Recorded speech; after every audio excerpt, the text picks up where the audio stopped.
India के छोटे कस्बे और गांव जो कभी देश की धड़कन हुआ करते थे, अब धीरे धीरे खत्म हो रहे हैं। शहरों के बढ़ते दबदबे से गांवों की रौनक, परंपराएं और आपसी प्रेम सब कम होते जा रहे हैं। इंडिया की शहरों की आबादी लगातार बढ़ रही है। 1960 में शहर और गांव की आबादी का अनुपात 15% और 85% था। आज ये 36% और 64% है।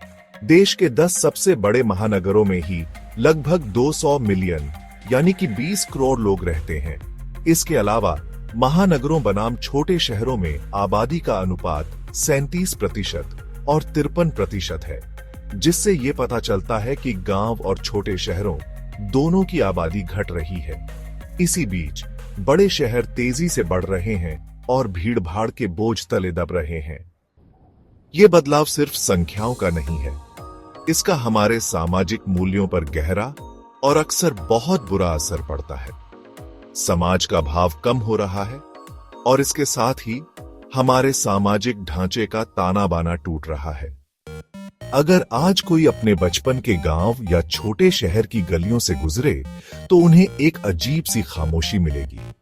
कभी चहल पहल वाले मोहल्ले जहां बच्चे खेलते थे और परिवार इकट्ठा होते थे, अब वीरान से लगते हैं। पुराने घरों की खिड़कियों में झांकने पर बूढ़े माँ बाप अकेले खालीपन में देखते दिखाई दे सकते हैं, या उन कमरों की खामोशी में खांसते हुए जहां कभी हंसी की गूंज होती थी। हमारे गांव और छोटे शहर खाली क्यों हो गए हैं? गांवों और छोटे शहरों से युवाओं का पलायन भौतिक आकांक्षाओं और सामाजिक धारणाओं के मेल से होता है। आजकल ज्यादातर माँ बाप 1 या 2 बच्चे ही चाहते हैं, क्योंकि उन्हें लगता है कि कम बच्चों को अच्छी शिक्षा दे पाएंगे। हालांकि बहुतों को यह भी लगता है कि छोटे शहरों की शिक्षा पर्याप्त नहीं है, इसलिए वे अपने बच्चों को पढ़ाई के लिए बड़े शहरों में भेज देते हैं।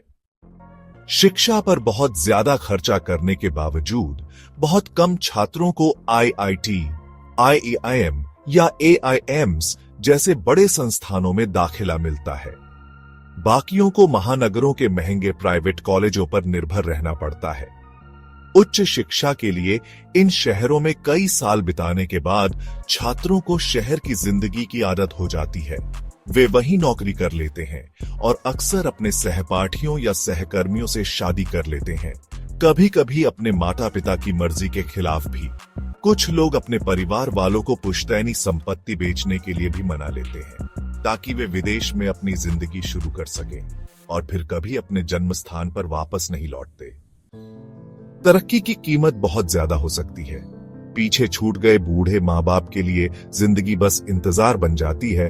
अपने बच्चों के आने का इंतजार, उनके फोन का इंतजार, उस दिन का इंतजार जब उन्हें शहर में अपने बच्चों के साथ रहने के लिए ले जाया जाएगा। लेकिन अक्सर ये सपना अधूरा ही रह जाता है।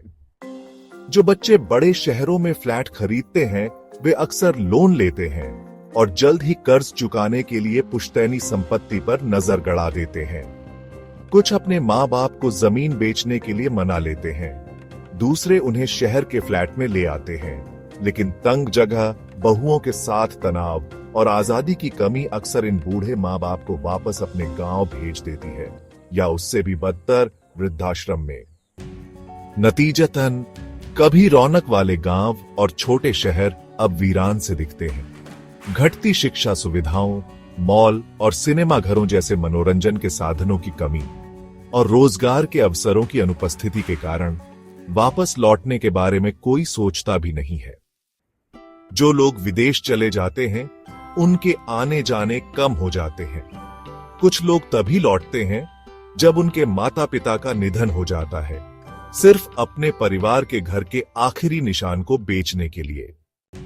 गांव के जीवन की रौनक, त्योहार, शादियां, परिवार के इकट्ठा होना सब कम हो गए हैं और उनकी जगह एक अजीब सी खामोशी ने ले ली है।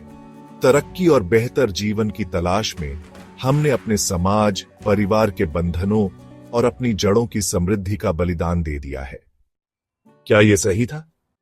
मेरा वीडियो देखने के लिए धन्यवाद। और भी जानकारी वाली वीडियो के लिए मेरे चैनल को सब्सक्राइब करें।